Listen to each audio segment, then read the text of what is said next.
All right, so we're going to talk about a strategy to make disciples and plant churches. This is called the 4 fields.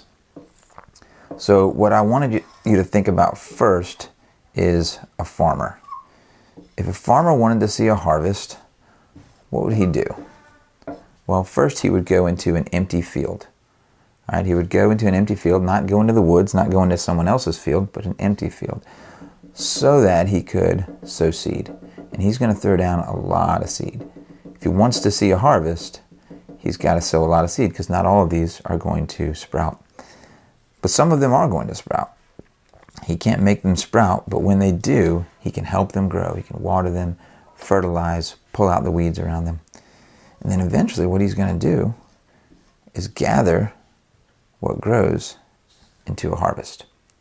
And if he's smart, he's not going to eat all of the fruit or sell all of it. Some of it he's going to keep again for a later day so that he can sow again in another field and have another harvest.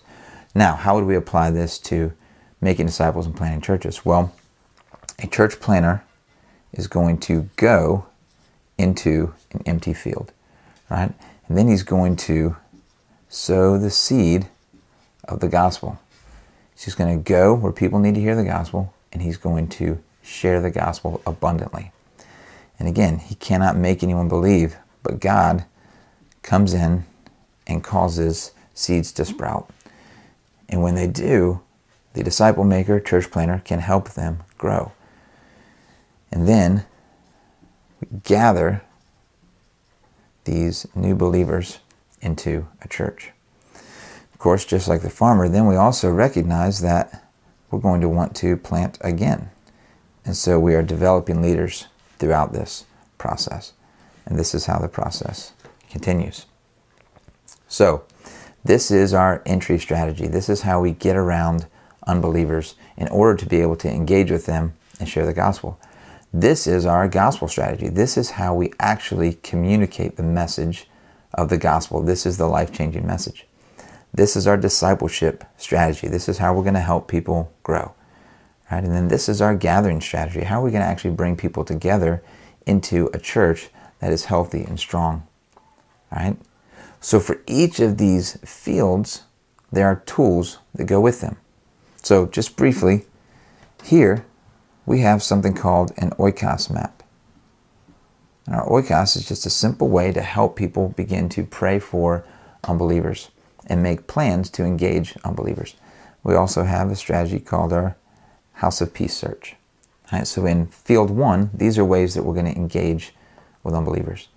Over here in field 2, we have a tool called the 3 circles. There's another great tool called the stories of hope. There are others, but these are the ones that we focus on. All right, here in our growth strategy, we want to lead people through a process called the 3/3 process. We want to teach them how to begin to multiply, how to begin to make disciples, even as a new believer. And then we want to teach them to follow Jesus, to live in the ways of Jesus by obeying his commands. And then here, we want to help a church planter think through how they can actually develop a church. And so we have our church development tool. Right? So this is the 4 fields. Here in the middle, we have a process called MAUL, our MAUL process, Model, Assist, Watch, Launch. So this is how we want to be intentional about making disciples and planting churches.